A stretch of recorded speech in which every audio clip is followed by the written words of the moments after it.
अंबानी के बेटे की शादी। अंबानी ने पहले हमें दिया डेटा, फिर बोला देख मेरा बेटा। अपने बेटे को उन्होंने जंगल दे दिया। गरीबों से मेरा नाता नहीं, पीढ़ी से कोई बच पाता नहीं। दानजा ओ दानजा, दानजा ओ दानजा। मेरी नजर से तुम देखो गद्दार नजर वो आए, थाने की रिक्शा, चेहरे पे दाढ़ी, आंखों पे चश्मा, हाय। और मुंबई से इस वक्त की ब्रेकिंग न्यूज आ रही है। मुंबई के द यूनिकॉन्टिनेंटल में तोड़फोड़ की खबर है।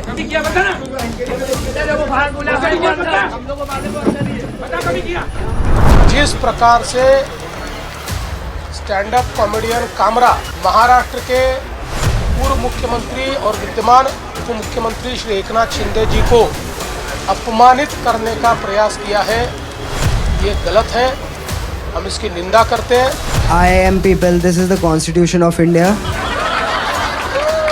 This is what allows me to do what I do.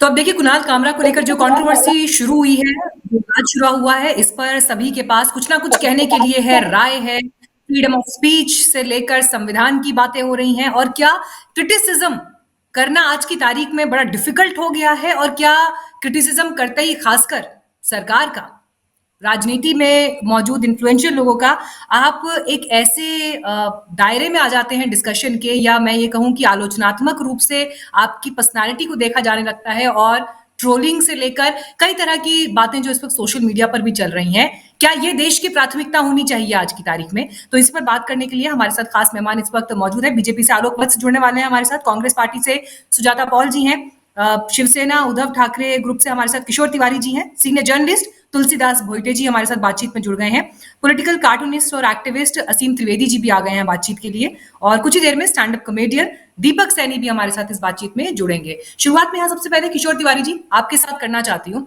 देखिए, एक्सप्लेनेशन तो अब कई तरह के हैं। सीएम कह रहे हैं कि इस तरह से उप मुख्यमंत्री का अपमान बर्दाश्त नहीं किया जा सकता, गद्दार जैसे शब्द पर उनको कड़ी आपत्ति है।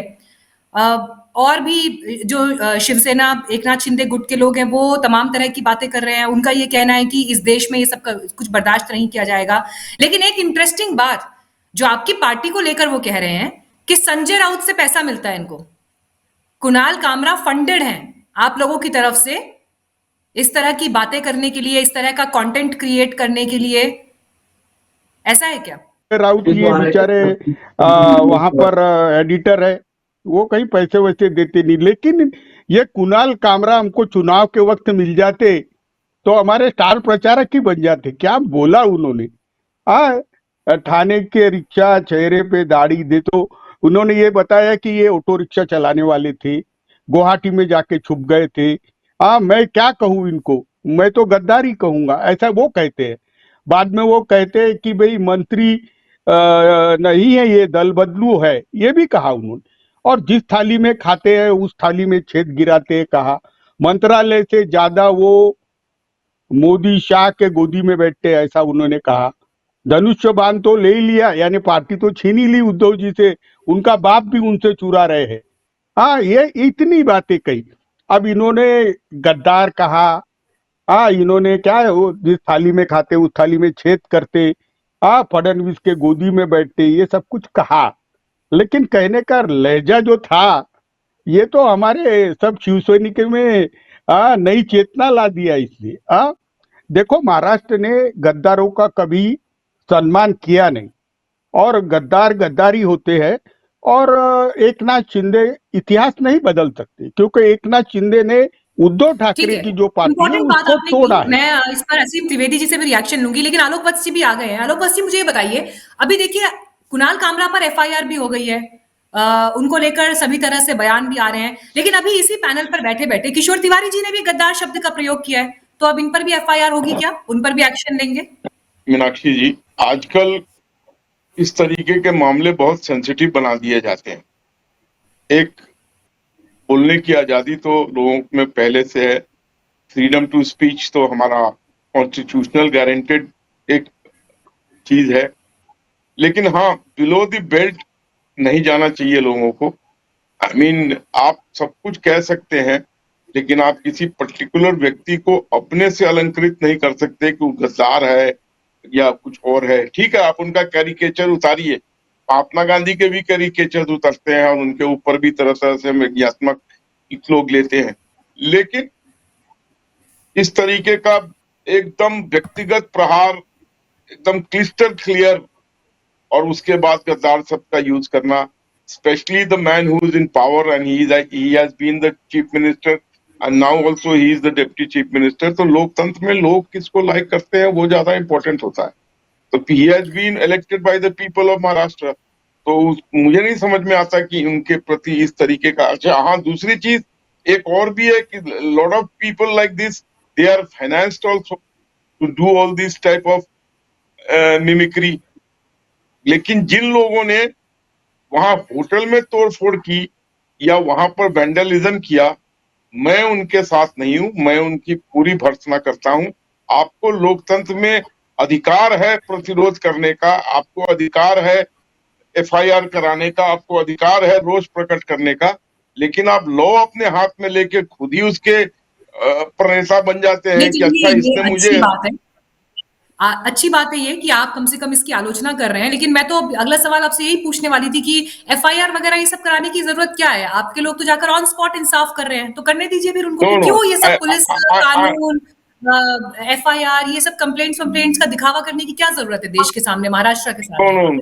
और पॉइंट नंबर 2 ये है, आपने कहा कि जो डिप्टी सीएम हैं अभी और फॉर्मर सीएम भी रहे हैं, उनके लिए ऐसे शब्दों का प्रयोग नहीं किया जा सकता।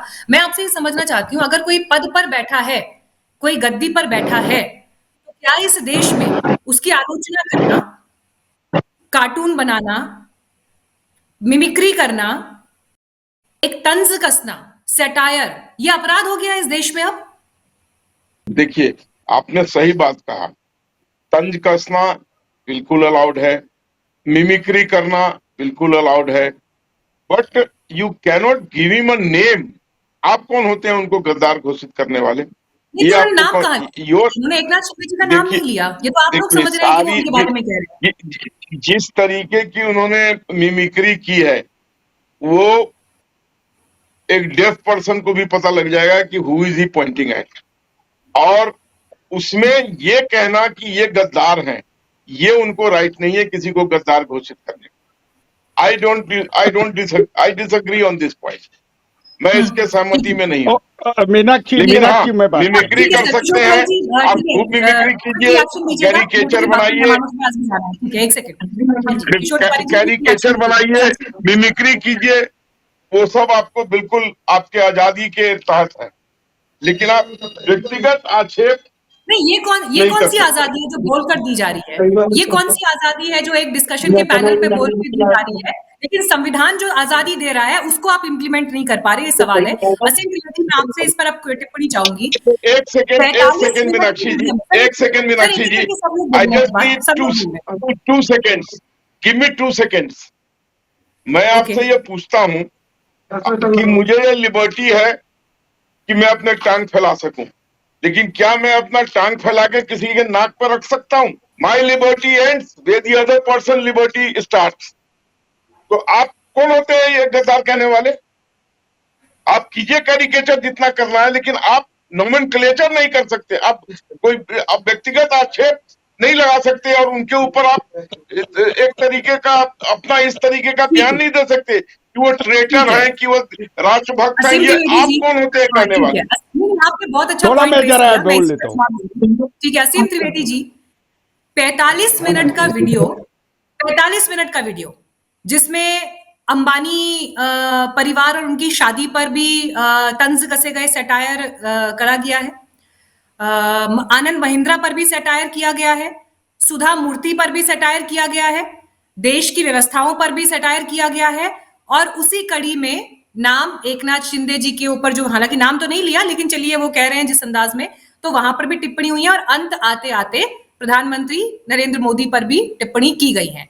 तो 45 मिनट के वीडियो में 1 मिनट में ऐसी आपत्ति जो अभी बीजेपी के प्रवक्ता भी दर्ज करा रहे हैं महाराष्ट्र में, जिसको लेकर पूरा बवाल इस वक्त हो रखा है, कैसे तय होगा ये अब तय कैसे होगा कि कहां तक, किस हद तक बोला जा सकता है और क्या नहीं बोला जा सकता है? ये लक्ष्मण रेखा कौन तय करेगा? मेरे ख्याल से ये हमेशा इससे तय होता है कि वो किसके बारे में कहा जा रहा है। अगर वो किसी आम आदमी के बारे में कहा जा रहा है तो आप भी ट्विटर चलाती होंगी, सोशल मीडिया पे होंगी, आप देखती होंगी कि आम लोग जो किसी भी मुद्दे पर बोलते हैं वो तमाम पार्टीज के टोल से कितनी गाली खाते हैं और वो उसके बाद कुछ नहीं कर सकते हैं। उनको आए दिन गद्दार कहा जाता है, 10 साल से कहा जा रहा है पाकिस्तान चले जाओ, टिकट कोई देता नहीं है। तो ये सारे लोग जो दूसरों को गद्दार खुलेआम कहते हैं, अपने भाषणों में कहते हैं, उनके ट्रोल्स कहते हैं और बाकी लोग उसके खिलाफ कोई एक्शन ले ही नहीं सकते। उनको पता ही नहीं है कि इस पे बुरा भी मानना है या नहीं मानना है, चुपचाप उसको सहन करते हैं। और जब इन लोगों को गद्दार कोई कहता है तो ऐसा लगता है कि ये कोई बड़ी गाली है। और ये गद्दारी तो देश के बारे में भी नहीं, ये तो उनकी अपनी पार्टी के बारे में बात हो रही है। तो मुझे लगता है कि फर्क यही है कि भाई वो आदमी एक बड़े पॉलिटिशियन है, वहीं के हैं, मुंबई के हैं। और शिवसेना का इतिहास भी वैसे बड़ा इंटरेस्टिंग रहा है फ्रीडम ऑफ स्पीच के मामले में, ये तुरंत न्याय करने के मामले में। तो एक मामला नहीं है जब ये लोग किसी आर्टिस्ट के पीछे गए हैं, तो शायद वो एक लिगेसी भी चली आ रही है, उसको भी आगे बढ़ा रहे हैं। तो कुल मिला के इसकी कोई सीमा रेखा नहीं है, लेकिन बस ये है कि आप ध्यान रखें, अगर आप किसी आम आदमी के खिलाफ बात कर रहे हैं तो आप कितनी भी गालियां दे सकते हैं, लेकिन अगर वो कोई सत्ता पे बैठा आदमी है तो फिर आप किसी भी बात के लिए गिरफ्तार हो सकते हैं, चाहे आपने 1 मिनट बोला हो या कुछ सेकंड की बात की हो। और उसको एक तरह से जैसे अभी कहा भी अशोक जी ने कि आलोक जी ने, तो इन्होंने कहा कि वो पता लग रहा था किसके बारे में बात कर रहे हैं। तो इसका मतलब है कि वो बातें बहुत एविडेंट हैं, बहुत लोग ये बात सोचते होंगे। सिर्फ कुणाल कामरा ये बात सोच रहे होते तो हम समझ ही ना पाते किसके बारे में कह रहे हैं। इसका मतलब है कि बहुत सारे लोग हैं जो सोचते हैं उनके बारे में ऐसा ही, तभी इतनी तेजी से इतनी जल्दी रिलेट कर ले गए। मुझे लगता है बढ़िया कॉमेडियन है कि 1 मिनट में ही उन्होंने इतनी बढ़िया बात कही। लेकिन आप ये भी देखिए कि कुणाल कामरा का तो काम है कॉमेडी करना, इसी बात से वो, इनका प्रोफेशन है। उनसे कोई पूछेगा कि भाई आप किस बात के पैसे कमाते हैं, क्या प्रोफेशन है, तो कहेंगे कि वो स्टैंड अप कॉमेडियन है, यही हम लिखते हैं उनके बारे में। लेकिन हमें ये भी देखना चाहिए कुछ लोग हैं कि जिनका प्रोफेशन है ऐसे लोगों को टारगेट करना, हेडलाइंस बनाना, खबरों में आना और धीमे धीमे करके अपना इन्फ्लुएंस बनाना। अभी भी आप देखेंगे तो शिवसेना के 1-2 नेताओं का नाम चल रहा है जो वो मारपीट में जो वीडियो है उसमें आगे गए हैं, जिन्होंने वहां पे ये सब किया है, उत्पात मचाया है। और वो भी उस स्टूडियो में मचाया है जहां के जाके उसने रिकॉर्ड किया था। मतलब आप किसी स्पेस पर रिकॉर्ड करते हैं तो वो जाके वो क्या करेंगे, उस स्पेस को तोड़ देंगे, वो कैमरा को तोड़ देंगे। ये मतलब किससे जस्टिस ले रहे थे, कैमरा से, लाइट से, वहां के फर्नीचर से? कुणाल कामरा तो आते भी नहीं जिस समय सब चल रहा है। तो कुल मिला के मुझे लगता है कि बहुत इंटरेस्टिंग सी बात है, एक मजाक है कि जो बहुत बार इस देश में होता रहा है, इतनी बार होता रहा है कि हम उसकी डिटेलिंग पे बात करने लगे हैं, हम बाल की खाल निकालने लगे हैं, जबकि पूरा प्रोसेस ही मजाक है कि हम एक कॉमेडियन के पीछे, जिसका काम है मजाक करना, कॉमेडी करना, उसके पीछे कुछ ऐसे लोग लगते हैं जिनका काम है पीछा करना। वरना कौन जाता है कि मुकदमा करने के लिए, लेकिन ये लोग तुरंत ऑफेंड होते हैं, मुकदमा करने चाहते हैं। हमें समझना होगा कि ये इनके काम का हिस्सा है। इनको लगता है कि यही राजनीति है, इनको लगता है कि देश को अच्छी गवर्नेंस देना या जिस स्टेट में वो शासन में है वहां कुछ बेहतर करना, उनको लगता है कि ये काफी नहीं है। जब तक वो ये सब नहीं करेंगे, तोड़फोड़ नहीं करेंगे, मुकदमेबाजी नहीं करेंगे, तब तक वो नेता नहीं कहलाएंगे। बोईटे साहब, आप तो महाराष्ट्र से हमारे साथ जुड़ रहे हैं और महाराष्ट्र की पॉलिटिक्स इन दिनों जिस तरह से गरमा रही है, ऐसा लग रहा है कि हर किसी बात पे कोई भी कभी भी हर्ट हो सकता है, किसी की भी भावनाएं कहीं भी आहत हो सकती हैं, चाहे वो धर्म के मामले पर हुई टिप्पणी हो, धर्म के मामले से जुड़ी हुई चीजें हो या फिर राजनीति से जुड़ी हुई। मैं ये जानना चाहती हूँ, कुणाल कामरा, ठीक है, उनसे जुड़े हुए कई विवाद भी इससे पहले अलग अलग मौकों पर रहे हैं, वो इससे पहले भी हीट के दायरे में आए हैं, लेकिन सवाल ये है कि आप कुणाल कामरा को इतनी इंपॉर्टेंस क्यों दे रहे हैं? कुणाल कामरा जब मैंने उनका वीडियो देखा, मैंने पूरा 45 मिनट का वीडियो देखा, और जब मैंने देखा उस समय मेरे ख्याल से कुछ 9 लाख के आसपास व्यूज थे इस वीडियो के। अभी लेटेस्ट में चेक करूंगी, मुझे लगता है कम से कम उस हिसाब से जो ग्रोथ थी तो 15-20 लाख शायद हो चुका होगा। तो भी 125 करोड़ से ज्यादा के देश में 20 लाख लोगों ने अगर एक वीडियो देख लिया, इतना फर्क क्यों पड़ रहा है? इतने इंपॉर्टेंट क्यों हो गए कुणाल कामरा राजनीति के लिए, सत्ता के लिए? देखिए, असीम जी ने जो बात बताई ना कि कुणाल ने वो काम कर दिया जो अगर विधानसभा चुनाव प्रचार के दरमियान मविया कर पाती, एमवीए कर पाती, तो उसका काफी फायदा हो जाता। किशोर जी अभी जाके बात कर रहे हैं, लेकिन देखिए इसमें सबसे बड़ी बात यह है ना कि अभिव्यक्ति आपकी और अभिव्यक्ति मेरी, हमारे सुविधा के मुताबिक अभिव्यक्ति की व्याख्या तय नहीं हो सकती ना।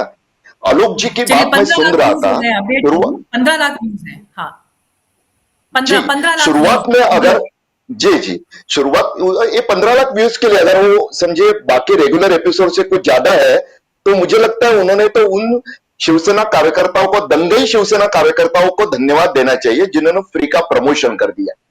और जी अभिव्यक्ति के लिए आलोक जी ने जो बातें बताई सबसे पहले कि ऐसा होना चाहिए वैसा होना चाहिए, आलोक जी विनम्रता से मैं पूछना चाहता हूं कि हैशटैग पप्पू क्या था? यहाँ पे महाराष्ट्र में आदित्य ठाकरे नाम के शिवसेना के ठाकरे गुट के नेता है, उनको कहा जाता है पेंगुइन। और महाराष्ट्र के मंत्रिमंडल में शामिल एक मंत्री जो है नीतीश राणे, जो कि काफी विवाद में रहते हैं, हिंदू और मुस्लिम इस तरह का बंटवारा करने के लिए और जाने जाते हैं, और औरंगजेब के मुद्दे पर भी काफी मुखरते हो, मंत्रिमंडल में बैठे हैं, वो पेंगुइन कहते हैं आदित्य ठाकरे को। और क्या है? और आगे जाकर बात करूं तो कई बातें ऐसी सामने आएगी जिसमें भाजपा के नेता भी इस तरह की भाषा का उपयोग करते हैं, जबकि वो स्टैंड अप कॉमेडियन नहीं, हम उनको लीडर मानते हैं, कम से कम मानते हैं, ये बात करूंगा मैं। और भी कई बातें हैं ना कि अभिव्यक्ति क्या सिर्फ अगर आप बात करते हो तो सही है, और अगर कोई स्टैंड अप कॉमेडियन इस तरह की बातें करता है, देखिए एक पत्रकार होने के नाते मैं एकनाथ शिंदे जैसे नेता को गद्दार ये शब्द हो सकता है मैं बागी इस्तेमाल करूं, लेकिन वो स्टैंड अप कॉमेडियन है, उन्होंने कर दिया इस्तेमाल। आपके हाथ में सत्ता है, सत्ता के साथ जिम्मेदारी आती है। एफआईआर तो लॉन्च वैसे भी किया आपने, तो एफआईआर लॉन्च करके कानूनी तरीके से क्यों नहीं कार्रवाई की? क्योंकि आपने संविधान के मुताबिक शपथ ग्रहण किया हुआ है ना, कैसे भूल जाते हैं? और साथ ही में इसमें इसमें मीनाक्षी जी बहुत एक सीरीज ऑफ कॉमेडी चल रही है। देखिए कुणाल कामरा ने तो बस अपने चैनल के लिए एक वीडियो कर दिया ना, लेकिन उसके बाद क्या हुआ? शिंदे जी की शिवसेना की जो प्रतिक्रिया आई है ना, उसमें उनके सांसद है नरेश मस्के, मेरे अच्छे मित्र है, उन्होंने उसमें बात कही है कि कुणाल कामरा ध्यान में रखे, उन्होंने सांप के पूंछ पर पाव दिया है। अब मुझे बताइए, कुणाल कामरा ने गद्दार कहना एकनाथ शिंदे जी को नाम लिए बगैर ज्यादा आपत्तिजनक है, या फिर सांप कहना ज्यादा आपत्तिजनक है? उन्होंने तो सांप कह दिया कि सांप के पूंछ पर पाव दिया कुणाल कामरा ने, अब उसको हिंदुस्तान में नहीं घूमने देंगे। देखिए, यानी अगर सत्ता पक्ष का व्यक्ति उसी दल का नेता सांप कह देता है तो जायज है, उसके ऊपर कोई आपत्ति नहीं है आपकी। इसलिए मैं कह रहा हूं कि सीरीज ऑफ कॉमेडी चल रही है। वो जो उद्यम मचाने वाले लोग हैं, उसमें एक शिवसैनिक ने अपना नाम कामरा जी को फोन करके धमकाते हुए खन्ना बता दिया। अब मुझे पता नहीं चला है खन्ना साहब कि शिवसेना के शाखा से जुड़े इस तरह की आपत्तिजनक बातें करके क्या उसके खिलाफ कोई मामला दर्ज किया सुओ मोटो पुलिस ने? कई तरह की बातें हो रही है। एक आरोप लगा, किशोर जी उसका ये कर रहे थे, मैं तर्क से बात करता हूं, लॉजिक से, उस बारे में कोई उनके पार्टी के लिए मैं नहीं बोल रहा हूं, लेकिन कुणाल कामरा के पक्ष में कहना जरूरी है। कहा गया कि पैसा देके वीडियो बनाया गया। देखिए पॉलिटिकल पार्टी वाले, खासकर तिवारी जी की पार्टी वाले, तो पैसा देने के बारे में उनका कोई आउटगोइंग का कभी रिकॉर्ड नहीं रहता। उन्होंने अगर उनको इस तरह का कैंपेन करने की इतनी अच्छी सोच होती, इतनी बढ़िया आइडिया मिलती जो कि एक बढ़िया नैरेटिव सेट कर देती, क्योंकि लोकसभा में गद्दार गद्दार करके ठाकरे गुट की तरफ से प्रचार हुआ, लेकिन उनको वहां फायदा मिला, संविधान बचाव के साथ साथ उसका फायदा मिला। विधानसभा में जो गलती हुई कि वही मुद्दा दूसरे चुनाव में भुनाने की, कोई फायदा मिला नहीं। अगर कुणाल कामरा का वीडियो जैसे मैंने कहा चुनाव प्रचार के दरमियान आता तो फायदा मिलता। अब कोई चुनाव पास में नहीं है मीनाक्षी जी, मनपा चुनाव भी बार बार करके महाराष्ट्र के 27 महानगरों की जनता को अधिकार से वंचित रखा जा रहा है, वो भी अभी कम से कम अक्टूबर के पहले नहीं होने वाले। तो कुणाल कामरा को, एक स्टैंड अप कॉमेडियन को फंडिंग करके, ये वीडियो करके, जब आजकल सिनेमा भी मल्टीप्लेक्स एरा में 2-3 दिन का, शुक्रवार शनिवार रविवार का खेल है, तो कौन इतने पहले, कुछ महीनों पहले फंडिंग करके इस तरह का लांछन लगाना, मुझे लगता है कम से कम लॉजिक से तो सोचो भाई। बस वो लॉजिक का अभाव है, बाकी कुछ नहीं है पूरे पॉलिटिक्स में। मीनाक्षी जी ठीक है, सुजाता जी के पास आ रही हूँ। हाँ किशोर तिवारी जी, मैं चाहूंगी आप इस पे कमेंट ऐड कर दें, फिर उसके बाद सुजाता जी के पास जाऊंगी मैं। हाँ किशोर तिवारी। नहीं मैं, हाँ नहीं, तुलसीदास भोटे जी की बात से मैं सहमत हूँ कि ना चुनाव है, ना कुछ है, ना कुछ है, लेकिन वत्स जी मैं कहता हूं कि कुणाल कामरा की भाषा कुछ गलत हो, लेकिन उसने क्या बोला, दल बदल तो हुआ ही था। हाँ, हमारी थाली में खाके छेद करके चले गए, विश्वासघात किया, बागी कहो या गद्दार कहो, और मोदी शाह के गोदी में जाके बैठ गए। अब वो कुणाल कामरा है कर आप बोले, मैं तो बोल रहा हूं ना, मैं तो खुल के बोल रहा हूं।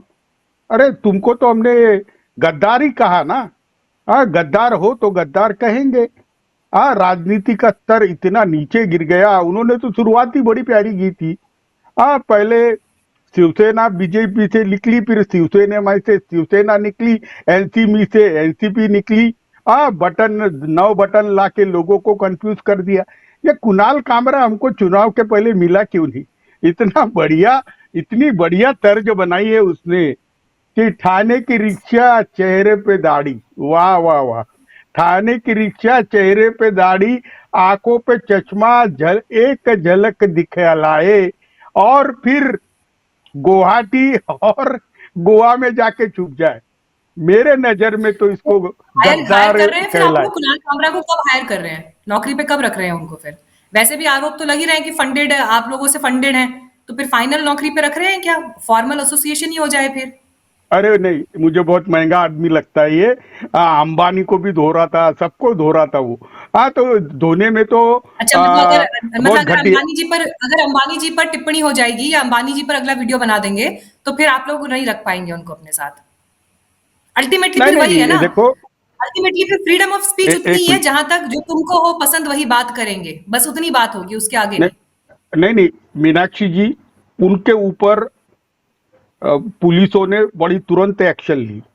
पुलिसों ने तो ली, लेकिन शिवसैनिकों ने स्वयंभू एक्शन ले ली। और कुणाल कामरा तो कुछ गया नहीं, बेचारे क्लब वाले के खुर्चा तोड़ दी। अब मुझे बताइए कि क्या ये गुनाह होता है? वो शिव क्या सैनिक ये स्टाइल गुनाह ऑफ जो होता है? एक्शन है सर, उस पर तो आप टिप्पणी मत करिए ना फिर। ठीक है, बेशक पार्टी आपकी 2 हिस्सों में टूट गई, लेकिन वो तो इतिहास तो फिर शिवसेना का ये है ही ना, पूरे देश के सामने अलग अलग पन्ने खोल कर अरे देंगे तो मिल जाएगा कि कब कब कहाँ कहाँ तोड़ फोड़ हुआ, क्या क्या किया। वो तो मीनाक्षी एक बात बोलूं मैं? उसमें ऐसा नहीं है ना सर, पिक एंड चूज नहीं कर सकते। मतलब ये नहीं कि जो हमें पसंद हो वो हमने अपने पास रख लिया, बाकी हमने साइड कर दिया। खैर, मैं नहीं सुजाता नहीं, जी मैं से आज टिप्पणी भी चाहूंगी। बोलता हूँ। ठीक है सुजाता जी, मुझे ये बताइए, देखिए सभी अभी वक्ताओं को हमने सुना, मैं ये नहीं समझ पा रही अभी तक, आपने देखा वीडियो पूरा 45 मिनट का, या आपने भी 1 डेढ़ मिनट का 2 मिनट का क्लिप देखा? तो फिर इस देश में कॉमेडी करना, तंज करना बंद ही कर देना चाहिए ना फिर। क्योंकि जहां तक मेरी जानकारी है, अगर अखबारों में भी एक वक्त हुआ करता था जब पत्रकार बड़ा खुलकर सटायर लिखा करते थे, व्यंग लिखा करते थे। आज किस अखबार में व्यंग छप रहा है, बता दीजिए। तो शुरुआत इसी से कर लेते हैं। साफ कहना नहीं है पाप, क्योंकि सत्ता में बैठे हैं हमारे बाप। और आज तो ये साफ हो गया कि डर भय भ्रम का राज यही है मोदी जी का स्वराज। और जिस तरह से ये डराने का काम करते हैं, उस लिस्ट में हर एक का नाम आ चुका है, क्योंकि मोदी जी से शुरुआत होती है कि हमारे खिलाफ कोई नहीं बोलेगा। और मैं इसमें आपको बताती हूँ मीनाक्षी जी, एक केस मेरे ऊपर भी मुंबई पुलिस ने किया हुआ है। वो इसलिए क्योंकि मैंने एक वीडियो गलती से पोस्ट करके डिलीट कर दी, उसके 3 दिन बाद एफआईआर हुआ, जिसकी वो सपोजिटली वीडियो होनी थी, उनके पिताजी ने केस कर दिया। तो चल क्या रहा है, कानून का नहीं है यहाँ पर राज, क्योंकि हमारे सामने जो बैठे हैं वो है महाराजा धीराज। अब बिना अगर नाम लिए कोई मजाक कर रहा है, तो आपने कैसे जान लिया कि आपको टारगेट पे लिया है? इसका मतलब ही है कि आपकी दाढ़ी में तिनका नहीं, यहाँ तो पूरी झाड़ी है, क्योंकि आप समझ ही रहे हैं कि जनता आप पर भारी पड़ रही है। और इसी वजह से ध्यान भटकाने के लिए भी और लोगों को डराने के लिए भी हर मुख्यमंत्री भाजपाई इस वक्त लोगों को डराकर चुप कराने का काम कर रहा है। आप चाहे असम चले जाइए, आप किसी भी और राज्य में, मध्य प्रदेश, छत्तीसगढ़, उत्तराखंड, उत्तर प्रदेश या महाराष्ट्र में आ जाइए, तो कितने दुख की बात है कि जिनके हाथ में सत्ता है, जिनका काम है नियम कायदों से चलना, जिनका काम है कानून व्यवस्था बनाना, उन्हीं के अगर नेतागण आकर कहते हैं कि आज हम पहुंच रहे हैं इसकी पिटाई करने या कुछ इस तरह की बातें करते हैं, तो वो महात्मा गांधी के देश में महात्मा गांधी पर विश्वास नहीं करते, वो गोडसे के अनुयायी हैं, ये तो मानना पड़ेगा। अब देखिए एक और चीज है यहाँ पर जो बहुत महत्वपूर्ण है समझना, कि सत्ता का दुरुपयोग के साथ साथ भारतीय जनता पार्टी इस वक्त हर राज्य में मौका ढूंढ रही है। और एक आर्टिस्ट, क्योंकि देखिए अगर कॉमेडी नहीं होगी तो जीवन नीरस हो जाएगा। और एक स्टैंड अप कॉमेडियन का हथियार क्या है? सटायर है। अगर वो सटायर नहीं करेगा तो क्या करेगा? और जब आप सार्वजनिक जीवन में होते हैं, आपके पास मादा होना चाहिए, ताकत होनी चाहिए, हिम्मत होनी चाहिए लोगों के अपशब्दों को सुनने की, क्योंकि आप बैठे हुए हैं उस स्थान पर जहां आप निवारण कर सकते हैं किसी की समस्या का, मगर ये तो वो करेंगे नहीं। बेरोजगारी चरम पर, महंगाई इतनी ज्यादा, फ्लोटिंग वोटर की समस्या, चारों तरफ इस वक्त उनकी बातें हो रही है। इसी वजह से ये ध्यान भटकाने की कोशिश कर रहे हैं और भाजपा मौके की तलाश में रहती है। और एक स्टैंड अप कॉमेडियन अगर कहीं पर जाकर सटायर कर रहा है तो उसके खिलाफ अगर इन्होंने इस तरह से कार्रवाई करी है, वो इसलिए, उसका बड़ा कॉन्टेक्स्ट देखिए ना, कि आज कुणाल कामरा है, कल बहुत सारे बच्चे आकर बोलेंगे, और बच्चे जो होते हैं बहुत क्रिएटिव होते हैं, यूथ जो है बहुत क्रिएटिव होता है। जब वो बोलना शुरू करेगा तो देश में क्रांति आ सकती है, और इसी कारण से भारतीय जनता पार्टी के तमाम नेता देखिए अभी सरकारें स्क्रीन डरते पर हैं। आपको भी असीम त्रिवेदी दिख रहे होंगे, तो असीम त्रिवेदी को तो फिर आपकी सरकार ने जो है कार्टून के लिए जेल में डाल दिया था। तो अब देखिए बहुत उदाहरण अच्छा तो फिर सवाल। वही है ना कि सत्ता का चरित्र, इसका मतलब ये है कि जो भी पार्टी सत्ता में है वो अपने खिलाफ ज्यादा कुछ सुनने की स्थिति में नहीं है। ना नहीं नहीं कार्टून सुनिए, छपेंगे, ना फिल्म बनेगी, ना आर्टिकल लिखे जाएंगे, ना कोई ऐसा गीत बनेगा जिस पर आलोचना होती हो। बिल्कुल गलत है। और जो असीम त्रिवेदी, और मैं यहाँ पे बैठकर आपको कह रही हूँ कि जिस वक्त असीम त्रिवेदी जी के ऊपर 2011-12 शायद था, उस वक्त 2010 में 2010, उसके बाद भी बहुत कुछ होता रहा, तो मुझे बिल्कुल क्लियरली याद है कि हम यही बातें कर रहे थे कि आखिर ये क्या हो रहा है, क्योंकि हम भी तो कभी उनकी उम्र के रहे होंगे ना, तो हमने भी तो ये काम किया होगा, हमें तो किसी ने रोका नहीं।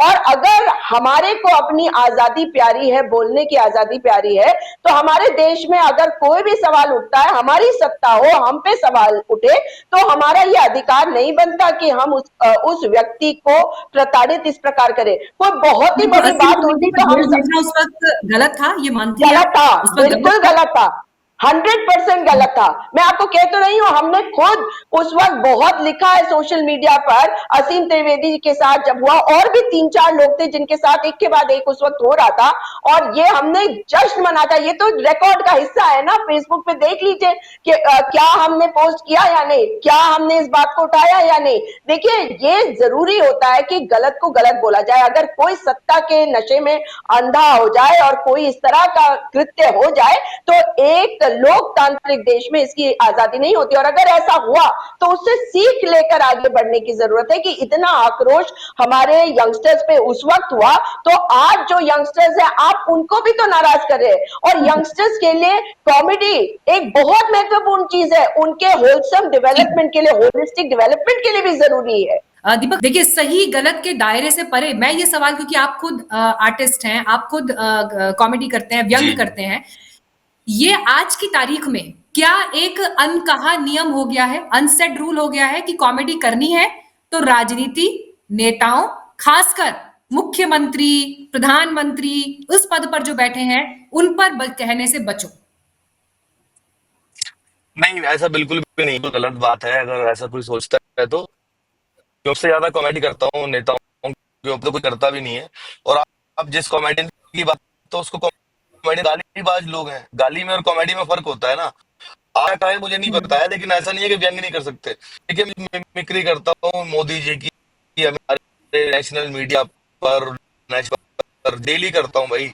दिल्ली में रहता हूँ तो मुझे डेली नेता मिलते हैं, केंद्रीय मंत्री के सामने रोज करते हैं हम, और खूब व्यंग करते हैं। बीजेपी पर भी करते हैं, कांग्रेस पर भी करते हैं, सब पर करते हैं।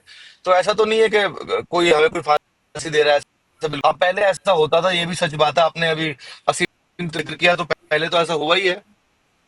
बल्कि अभी तो मुझे लग रहा है कि हमने ढील दी हुई है कॉमेडी के नाम पर। जितना कुछ एक किस्म से इसको मैं कहूंगी गालीबाज और भदेश टाइप का कुछ हो रहा है, तो बल्कि सरकार को थोड़ा चाहिए, ढील बहुत ज्यादा दी है कॉमेडी के नाम पर। कॉमेडी ही नहीं चल रही, व्यंग्य होना चाहिए, लेकिन ये गालीबाज और दो छपरी बातें नहीं होनी चाहिए। आपने सुना वैसे जो इन्होंने बोला है कुणाल कामरा ने, वो वीडियो का कुछ हिस्सा या कुछ पोर्शन देखा है नहीं आपने? देखो, मैं अब आपने अगर कहा है अगर तो मैं उसमें देखूंगा, से वरना मैं स्पेसिफिकली जो अब्यूजिव लैंग्वेज थी, जो अब्यूज वहां जहां पर जो गाली स्पेसिफिक शब्द थे, अगर उनको छोड़ दें तो उसके अलावा जिन बातों का जिक्र किया गया, क्या आपको नहीं लगता कि वो स्टैंड अप कॉमेडी के दायरे में आती हैं, या वो सटायर था, व्यंग था? आपका आचरण मायने रखता है। अगर आप एक कलाकार हैं तो यूथ आपका हम्म। आचरण देखता है, पीढ़ी आपका भी देखती है। ऐसा नहीं हो सकता कि आपने मंच पे बातें कर दी, नीचे उतर के आप लोग ड्रग्स ले रहे हो, गालीबाजी कर रहे हो, ऐसा नहीं होता है। तो फिर आपको उसी दायरे में ठीक है। पड़ेगा। देखिए जी। भोटे जी, अभी आपने यहाँ पे दीपक सैनी को सुना, और वो देखिए वो बड़ा क्लियरली ये कह रहे हैं कि गाली किसी मंच से देना या सटायर में, तंज में गालियों का जो प्रयोग हो रहा है उसको तो मैं कॉमेडी के दायरे में नहीं डाल सकता। कॉमेडी इससे और बेहतर तरीके से की जा सकती है। लेकिन मेरा सवाल इसी से जुड़ा हुआ ये है भोटे साहब आपसे, कुणाल कामरा, क्या जी उनकी अपनी पर्सनैलिटी बीते कुछ वर्षों में ऐसी रही है जो सरकार विरोधी रही है? स्पेसिफिकली जिस तरह के तंज या इससे पहले जो शब्दावली का उन्होंने प्रयोग किया, उनका जो ओवरऑल पर्सोना रहा, क्योंकि वो सरकार के विरोध के दायरे में परसेप्शन के लिहाज से देखे जाते हैं, तो इसलिए कोई सही बात भी की हो या सरकार की आलोचनात्मक तरीके से भी जो टिप्पणियां उन्होंने इस कंटेंट में की हो, उसे भी अब उसी नजरिए से देखा जा रहा है, और इसलिए क्या वो सॉफ्ट टारगेट है? बिल्कुल मीनाक्षी जी, इसमें कोई दो राय नहीं कि कुणाल कामरा की जो पर्सनैलिटी है वो मोदी जी से लेके यहाँ पे सत्ता में बैठे हुए लोगों तक को टारगेट करता है। लेकिन ये भी नहीं भुलाना चाहिए हमें कि उन्होंने ठाकरे की शिवसेना को भी क्रिटिसाइज किया हुआ है, उनके नेताओं को भी उन्होंने कभी बख्शा है ऐसा मुझे लगता नहीं है। और उससे आगे जाकर मीनाक्षी जी, मैं 2 मिनट में कुछ बातें करना चाहूंगा कि देखिए, अगर अभिव्यक्ति की बात है तो सिलेक्टिव अभिव्यक्ति नहीं हो सकती ना। अभिव्यक्ति क्या है, उस अभिव्यक्त होने वाले व्यक्ति को तय करने दीजिए। अगर कानूनन वो गलत है तो कानून का कार्रवाई करेगा। अब देखिए, महाराष्ट्र में और काफी कुछ चल रहा है। यहाँ पे क्या हो रहा है कि पूरा देश जिनको मानता है छत्रपति शिवाजी महाराज, एक प्रशांत कोरटकर नाम के नागपुर के सज्जन, जो कि भाजपा के आला नेताओं के काफी करीबी बताए जाते हैं, जो प्रशासन में बैठे हुए आईएएस आईपीएस अधिकारियों के लिए काफी करीबी माने जाते हैं। मीनाक्षी जी, आप भी समझ सकते हैं ऐसे व्यक्ति क्या काम करते हैं। वो पहले पत्रकार थे, अब पत्रकार नहीं है, उनको मैं जानता हूं। उन्होंने छत्रपति शिवाजी महाराज के बारे में काफी अभद्र टिप्पणियां की। सरकार ने कोई मामला नहीं लिया, आम लोग गए, मामले दर्ज कराए। पिछले कई दिनों से उनको खोजा जा रहा है, उनको खोजा जा रहा है, कुछ नहीं हो रहा। अगर हम लोग ये मान के चलते कि कोई जीवित नेता के बारे में सिर्फ गद्दारी शब्द का उपयोग करना कानूनन गलत है, तो क्या जिन्हें राष्ट्र पुरुष माना जाता है, जिन्हें भाजपा शिवसेना सभी पार्टियां उनको सामने रख के वोटों की भीख मांगती है, उस महापुरुष के बारे में, राष्ट्र पुरुष के बारे में कोई अभद्र टिप्पणी करता है तो उसको अभी तक गिरफ्तार नहीं किया गया है, ना ही उसके खिलाफ कोई कड़ी कार्रवाई हुई है। उस व्यक्ति के पास एक मीनाक्षी जी, सिर्फ एक 30 सेकंड लेता हूं। उस व्यक्ति के पास जितने छत्रपति शिवाजी महाराज के बारे में बोला, अभद्र टिप्पणी की, वो कोई स्टैंड अप कॉमेडी नहीं, उसने मजाक नहीं किया है, गंभीरता से गलत बातें बोली है। उसके पास 500 करोड़ के घोटालेबाज की रोल्स रॉयस मिलती है, जो कि खुद को जर्नलिस्ट बता रहा था, लेकिन फिर भी घोटालों के खिलाफ आक्रामक तेवर बताने वाली हमारी सरकार कोई कार्रवाई नहीं करती। ये जो अभिव्यक्ति के बीच का फर्क है ना, भेदभाव है ना, सिलेक्टिव एक्शन वाला, ये काफी अहम है, इससे काफी नुकसान होता है, ये भी हमें समझ के लेना चाहिए। अभी मुझे खबर मिली कि उसको तेलंगाना में गिरफ्तार किया गया है। आपकी बात कर रहे हैं, ठीक है। मैं एक बार चाहूंगी कि स्क्रीन पे जरा एक बार वो ग्राफिक फिर से दिखाइए, जहां पर संसद में जिन शब्दों को बैन किया गया ना, उसकी सूची हम दिखा रहे हैं अपने दर्शकों को, है ना, जिसमें मगरमच्छ के आंसू, कालाबाजारी, असत्य, अहंकार, घड़ियाली आंसू, गिरगिट, गद्दार, बेचारा, बहरी सरकार, संवेदनहीन, दादागिरी, दंगा, दोहरा चरित्र, ये शब्द संसद की शब्दावली से बैन है। और जब जिस समय ये फैसला भी हुआ था, उस समय भी काफी क्रिटिसिज्म और बड़े इस पर लोगों की तेजी से रिएक्शन आए थे कि ये शब्द जो आम बोलचाल का हिस्सा है, जिसमें लोग अपने भाव को या अपने गुस्से को, फ्रस्ट्रेशन को, अपनी शिकायतों को एक्सप्रेस करते हैं, वो संसद की शब्दावली से क्यों बाहर है। और इसीलिए मैं इस पर आपकी टिप्पणी चाहूंगी बोइटे जी। गद्दार शब्द यहां भी देखिए उन्होंने उस कैटेगरी में डाला जिसे आप प्रयोग नहीं कर सकते हैं। तो क्या जो सहिष्णुता है आलोचनाओं के प्रति, वो इतनी कम हो गई है आज के दौर में कि आप सुन ही नहीं सकते, अपने खिलाफ एक भी शब्द, बेशक आप कितनी बातें करें कि हम लोकतंत्र को मजबूत करना चाहते हैं, हम फ्रीडम ऑफ स्पीच के समर्थक हैं, हम चाहते हैं कि मीडिया स्ट्रॉन्ग, मैं तो इसमें मीडिया को भी शामिल कर रही हूँ, नेशनल मीडिया को भी शामिल कर रही हूँ, टेलीविजन मीडिया हो या जो अलग अलग प्लेटफॉर्म है सभी को। आज की तारीख में जो आलोचना भी होगी उसकी भाषा कितनी सधी हुई होगी, या जब आरोप लगाए जाएंगे, जब प्रश्न पूछे जाएंगे, वो किस अंदाज में पूछे जाएंगे, क्रॉस क्वेश्चनिंग किस हद तक हो सकती है, किसी नेता को, खासकर अगर वो पद पर है, किसी पद पर बैठा है, तो आप उसको किस हद तक क्रॉस क्वेश्चन कर सकते हैं, सवालों की रूपरेखा क्या होगी। आप भी पत्रकार हैं, आप भी जानते हैं इस वक्त आज की तारीख में क्या हो रहा है। तो फिर ये जो फ्रीडम ऑफ स्पीच की इतनी बातें हो रही हैं, कहीं ना कहीं ये बड़े सीमित दायरे में संकीर्ण मानसिकता के साथ तो अब देखी ही जा रही है ना, और इसमें कोई भी दल पीछे नहीं है। अभी आप पश्चिम बंगाल चले जाइए तो वहां पर ममता बनर्जी के खिलाफ लोग इसी तरह की शिकायतें करते हैं ना। दक्षिण भारत चले जाइए तो वहां पर यही शिकायतें आपको द्रविड़ पार्टियों के खिलाफ जो सत्ता में बैठे हैं उनको लेकर दिखाई देंगी। कश्मीर चले जाइए तो वहां पर मुफ्ती परिवार है या दूसरा परिवार है, उनकी जो सरकार है वहां पर यही शिकायतें दिखाई देंगी। तो फिर फर्क कहाँ है? सत्ता का चरित्र सेम है इसका मतलब। बिल्कुल, सत्ता को सत्य से परहेज है।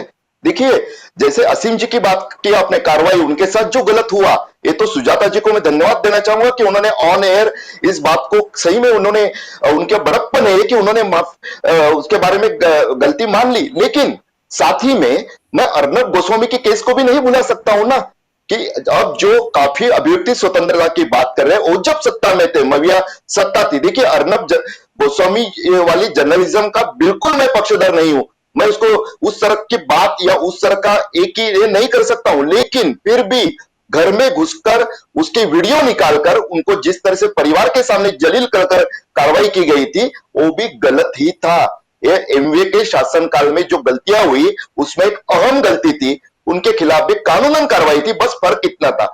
आज के इसमें देखिए मीनाक्षी जी, एक बड़ा इश्यू है ना कि सिलेक्टिव अप्रोच वाला इश्यू है, कि सरकारी एजेंसियां भी सिलेक्टिव कार्रवाई करती है और राजनीतिक दल भी उनको जो भाता है उसकी तारीफ करते हैं। उनको अगर उनके हित के खिलाफ है, उनके राजनीतिक मतलब के खिलाफ है, स्वार्थ के खिलाफ है, तो उनकी भूमिका बदल जाती है। यही सबसे बड़ी समस्या है आज के तारीख में, कलाकारों के लिए नहीं, पत्रकारों के भी, हम भी सभी उसी त्रासदी से गुजर रहे हैं। इसकी वजह से सभी पार्टियों से परेशान है। असल में कहा जाए तो यह धारणा बदलनी होगी। सिलेक्टिव अप्रोच अगर नहीं बदलते हैं तो आज आप सत्ता में है, देखिए सत्ता का कोई अमर पट्टा लेके आता नहीं है। हाँ, बाजी कब पलट जाए कोई कुछ इस पर कुछ कहा नहीं जा सकता। और इसीलिए आलोक वत्स जी, देखिए, जब कुणाल कामरा जैसे लोग या ऐसे लोग जो यूथ के बीच पॉपुलर हैं, फेमस हैं, अपने आर्ट तो मैं नहीं बोलूंगी लेकिन ठीक है, अपनी कॉमेडी के लिए या जो भी कंटेंट वो आगे परोस रहे हैं, यूथ के बीच एक नाम है अगर उनका, और अगर यही यूथ जिसको आप देश की ताकत बताते हैं, अगर वो उनकी कही हुई बातों को फॉलो कर रहा है, देख रहा है, और साथ में ये भी देख रहा है कि किस तरह से कुछ कहने पर क्रिटिसिज्म का सामना कर रहे हैं, सरकार कैसे एफआईआर से लेकर ये मारपीट, ये सब जो चीजें चल रही हैं, आपको नहीं लगता कि आपके खिलाफ भी एक सोच जनता के बीच बन रही है, खासकर यूथ के बीच? वरिष्ठ पत्रकार मोहिते जी की बात सुन रहा था, उनकी एक बात मुझे अच्छी लगी कि हम लोगों को अति उत्साहित होकर कोई काम नहीं करना चाहिए। और एक चीज मैं आपको बता दूं कि बचपन में कॉलेज में मैंने एक कविता का एक लाइन सुना था कि घट गए इंसान बढ़ गए साए। आज वो बहुत चरितार्थ होता हुआ समाज के हर वर्ग में दिखाई दे रहा है। टॉलरेंस लोगों का बिल्कुल लोएस्ट एप पर चला गया है। एक मामूली सी टेल लाइट टूटने पर मीनाक्षी जी लोगों की जान ले ली जाती है। गाड़ी से निकलकर नशे की हालत में वो फायर कर देता है और उसकी 10 रुपए की टेल लाइट टूटी होती है। मैं स्वयं एक बार भुक्तभोगी था, मेरी गाड़ी एक महिला की गाड़ी से टकरा गई और उन्होंने बाहर निकल के जिन शब्दों का मेरे ऊपर प्रयोग किया, मैं उसका बयान आपके प्रेस्टिजियस टेलीविजन पर कर नहीं सकता हूं। और कम से कम वो 5 से 10 लाख का पूरा गहना वहना से लैस थी। मैं सोच भी नहीं सकता था कि ये महिला इतनी अभद्र भाषा कहां से सीखी होगी। तो इसमें कोई शक नहीं है। और जो आपने कहा कि across party line in every state लोग अपने खिलाफ कुछ सुनने को तैयार नहीं है, खासकर जब वो सत्ता में।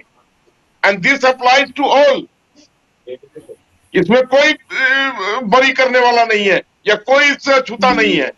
इसमें वो सारे लोग हैं इन्वॉल्व जो अपने अपने रेजिम में अपने खिलाफ कुछ भी सुनने को तैयार नहीं है। मुझे याद है कि वाजपेयी जी ने एक बार कहा था कि नेहरू जी की उन्होंने बहुत आलोचना की थी और शाम को एक पार्टी में मिल गए थे नेहरू जी, तो उन्होंने कहा आज तो तुम बहुत अच्छा बोले। This was the spirit in which people used to live. वो दौर ही खत्म हो गया। आज जो नेताओं का दौर है अक्रॉस पार्टी लाइन बहुत लो स्टेप पर है, और जिन चीजों का आपके टेलीविजन पर या अन्य टेलीविजन पर डिबेट होता है वो डिबेट के लायक टॉपिक नहीं होते हैं। हम लोगों को घिस कर उसको डिबेट को लंबा करके कुछ न कुछ बोलना पड़ता है। And so is this one topic. अभिव्यक्ति है, let him speak, ignore him. लेकिन अगर आप उसको पर्सनल लेंगे, किसी राजनीतिक दल के नेता ने कम से कम ये बोला कि ये ऐसा विषय ही नहीं है जिस पर बात होनी चाहिए। लेकिन फिर सवाल यही है कि जिस घटना पर मुख्यमंत्री आकर मीडिया के सामने बयान देंगे तो उस पर डिबेट कैसे नहीं होगी। ये तो सर फिर वही है ना कि सरकार जिस लेवल पर आकर स्टेटमेंट देगी या अगर एक जगह तोड़फोड़ हो जाएगी, कुणाल कामरा तक ही ये बात रह जाती, उनके एक वीडियो तक की बात रह जाती, तो शायद 9-10 लाख पे व्यूज खत्म हो जाते, वीडियो ही खत्म हो जाता। ऐसे तो अभी 500 वीडियो और उनके प्लेटफॉर्म पे पड़े होंगे, किसको क्या पता क्या बोला है। लेकिन रिएक्शन के बाद आज वो नेशनल मीडिया में सब जगह छाया हुआ है और अनफॉर्चुनेटली जो मुद्दे जरूरी हैं वो नहीं दिखाई दे रहे। पर चलिए, फिर भी मुझे खुशी है कि कम से कम लोग हैं राजनीतिक दलों में ऐसा जो ऐसा सोचते हैं कि इस पर बात नहीं होनी चाहिए और बातों पर बात होनी चाहिए। और इसीलिए क्लोजिंग रिमार्क के लिए दीपक सैनी में आपको देखिए मीनाक्षी जी, मैं एक चीज बता दूं। I am from Bihar, do I stay in Delhi, Noida, but Bihar में कहावत है, नामे नाम न तो अकरेले नाम।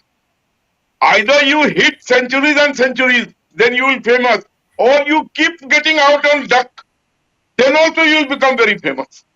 आज जिस कामरा की आप बात कर रही हैं, उसकी तो आपने ख्याति बढ़ा दी कि जो लोग उसको नहीं भी जानते थे आज वो सब जान गए हैं। आप भूल रहे हैं कि कुणाल कामरा की ख्याति बढ़ाने का काम आपने किया है, या आप भूल रहे हैं? मैंने कहा जिसने भी किया हो, लेकिन उसको तो आपने बैठे बिठाए फ्री में ख्याति दे दी, सारे नेशनल चैनल पर चला गया।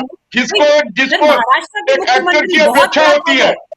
बड़े राज्य के चीफ मिनिस्टर हैं, उनके लिए तो कुणाल कामरा कोई हस्ती ही नहीं होनी चाहिए थी। मैं कह रही हूँ एकनाथ शिंदे जी के लिए चलिए अगर टिप्पणी हो गई, तो शिंदे जी के पास इतना महत्वपूर्ण पदभार है, इतना महत्वपूर्ण पोर्टफोलियो है, इतने सीजन वो पॉलिटिशियन है, कोई एक XYZ कुणाल कामरा उनके बारे में क्या बोल रहा है कहां पर आके, कुछ उस पर तो रिएक्शन ही नहीं होना चाहिए था। इसको खाद, पानी, ऑक्सीजन सब आप लोगों ने दिया है।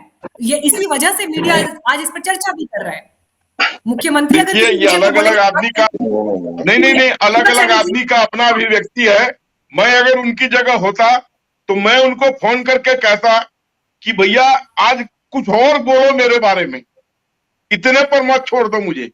और मामला उसी समय काम करिए, आज ही सजेशन आप शिंदे जी को शाम को एक फोन मिलाइए, और उनको नहीं मिला पा रहे तो उनके किसी और साथी को फोन मिलाइए और आज ये सजेशन वहां दे ही दीजिए। मुझे लगता है कई बार सजेशंस पे अमल हो जाता है, तो दिलचस्प रहेगा ये भी देखना। महात्मा गांधी जी ने कहा था ना, महात्मा गांधी जी ने एक गाल पर थप्पड़ मारे तो दूसरा गाल आगे कर दो, एक गद्दार कहो कुछ और कर दो, मुझे जनता का आशीर्वाद प्राप्त है तो तुम्हारे कहने से कुछ नहीं होगा। शिवसेना कहाँ से गांधी जी के आदर्श? नहीं मीनाक्षी जी 10 सेकंड चाहूंगा। मैंने आपको क्या कहा? घट गए इंसाफ बढ़ गए ठाए। मैंने तो पहले ही कहा घट गए इंसाफ बढ़ गए ठाए। आलोक जी ये डिबेट देखिए, आलोक जी डिबेट इसलिए भी हो रही है ना कि सत्ता में बैठे हुए पार्टी के कार्यकर्ता जाके गुंडई करे, तोड़फोड़ करे। कल नागपुर में सीएम साहब ने बताया था कि वहां के दंगइयों से वहां का पूरा नुकसान वसूल किया जाएगा। आलोक जी फोन जब मिलाएंगे आप, जैसे मीनाक्षी जी ने कहा, तब ये बता दीजिए उस होटल का या कुमार कामरा के सेट का जो नुकसान हुआ है, वो तो वैसे तो राष्ट्र की ही संपत्ति होती है ना, निजी संपत्ति कोई आसमान से नहीं टपकती। तो उसके नुकसान उन दंगइयों से, देखिए एक व्यक्ति के खिलाफ भी कानून हाथ में लेना दंगा ही था, भीड़ से जाकर ये मॉब लिंचिंग जैसा मामला था, तो क्या वो नुकसान वसूल नहीं होना चाहिए? इसलिए तोड़फोड़ की नहीं होती तो नहीं एक डिबेट भी होती कहीं पर भी। आलोक जी और मुझे लगता है यही वजह है आलोक जी कि आप इतनी अच्छी सोच रखते हैं, इसलिए आप उस पद पे नहीं हो।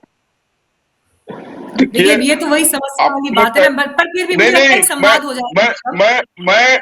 मैं शुरू में ही उसको कंडेम किया हूं इन माय ओपनिंग स्टेटमेंट कि जो वैंडलिज्म हुआ, I am against it, I don't approve of it. आप कानून को खुद अपने हाथ में नहीं ले सकते। तो समय की कमी है, मैं अब बस क्लोजिंग रिमार्क के लिए दीपक सैनी के पास जाऊंगी। दीपक जी, आज अगर आप थोड़ा सा कहीं पर स्टेबल जगह पर होते तो थोड़ा अच्छे से बात हो पाती, और आज एक्चुअली आपका बोलना बहुत जरूरी था, क्योंकि हम भी समझना चाह रहे थे कि कॉमेडी को लेकर जो इतनी चर्चा देश और समाज के बीच चल रही है, एक्चुअल क्या है और किस तरह का प्रेशर वाकई है क्या जो लोग फेस कर रहे हैं, और देश क्या सुनने के लिए तैयार नहीं है अब। इतना इनटॉलरेंस कम से कम इन चीजों को लेकर हो गया है क्या? नहीं, देखो, इंटॉलरेंस तो व्यंग को लेकर बिल्कुल भी नहीं है। सरकार में बिल्कुल कोई चमचागिरी कर व्यंग करता हूँ, लेकिन मैं बिल्कुल आपको सच बता रहा हूँ, टॉलरेंस तो बिल्कुल नहीं है। लेकिन ये बड़ा दुर्भाग्यपूर्ण है कि एक कॉमेडियन जब सारा दिन गाली देता है तो सरकार उसका विरोध क्यों नहीं, और अगर आप गाली देता है तो फिर आप उसका विरोध करते हो। ये मुझे इस बात का बहुत, कि जब सरकार पर खुद को गाली दी तो उनको दुख हुआ, वरना वो सारा दिन गालियां, किसी को कोई परवाह नहीं है। और दूसरी बात ये भी है कि आपने वो, क्योंकि सीएम साहब ने उनका नाम लिया है, डिप्टी सीएम ने, तो हमें दिखाना पड़ेगा। और जनता को भी मजा आता है, जनता भी बस ठीक है, गाली वाली सब चल रही है, अब जनता भी बेचारी क्या कर सकती है, ना उसको खत्म कर सकती है, ना उसको पे कुछ आंदोलन कर सकती है। जनता करे क्या? नेगेटिव चीजें ज्यादा पॉपुलर हो जाती हैं, पॉजिटिव चीजें दब जाती हैं। लेकिन खैर, इसका कुछ ना कुछ सोल्यूशन हम कलाकारों को निकालना पड़ेगा, और हम निकालेंगे। ठीक है, चलिए, आप सभी का आज बहुत धन्यवाद इस बातचीत में जुड़ने के लिए भी। लेकिन अब क्योंकि देखिए, अभिव्यक्ति की आजादी ये कहीं ना कहीं इस पूरी बातचीत के केंद्र में रही है, तो हम फिर से इसको स्पेसिफाई करना चाहेंगे कि देखिए, एक रिस्पॉन्सिबिलिटी देश के नागरिकों पे भी है, खासकर वो लोग जो मंच पर जा रहे हैं, जिनका कोई प्रभाव है सोसाइटी में, या जहां पर आपकी बोली हुई बात का कोई मतलब है। अपने शब्दों के प्रति अवेयर होना, उनकी उसकी जिम्मेदारी समझने का भी एक सिरा हमारे हाथ में है, और उसके प्रति अवेयर होना चाहिए। अभिव्यक्ति की आजादी इस देश का संविधान आपको देता है। कुणाल कामरा भी अपने शो के आखिर में संविधान दिखाते हुए निकले हैं, लेकिन वो अभिव्यक्ति की आजादी भी असीमित नहीं है। ऐसा नहीं है कि आप उसको किसी भी हद तक जाकर एक्सप्लोर करेंगे। तो इसलिए रिस्पॉन्सिबल होकर भी, गहरे शब्दों के साथ होकर भी आप बड़ी लकीर खींच सकते हैं, बड़ी बात कह सकते हैं। और जहां तक बात कॉमेडी की, व्यंग की, सटायर की है, तो इसी देश में हरिशंकर परसाई, शरद जोशी जी, उनसे उनकी जो विरासत है, अगर आप हिंदी साहित्य पढ़ते हैं तो एक गहरी विरासत, एक समृद्ध विरासत है। और इस लिहाज से जो लोग आज उस विरासत को आगे बढ़ा रहे हैं, उन्हें भी ये सोचना पड़ेगा कि आप जिन शब्दों का, जिन थॉट्स का प्रयोग कर रहे हैं, वो कितने गहरे हैं। बाकी जनता किस तरह से रिसीव करती है, वो तो फिर तस्वीर सबके सामने है ही। आज आप सब हमारे साथ इस बातचीत में जुड़े, थैंक यू सो मच, बहुत धन्यवाद समय देने के लिए।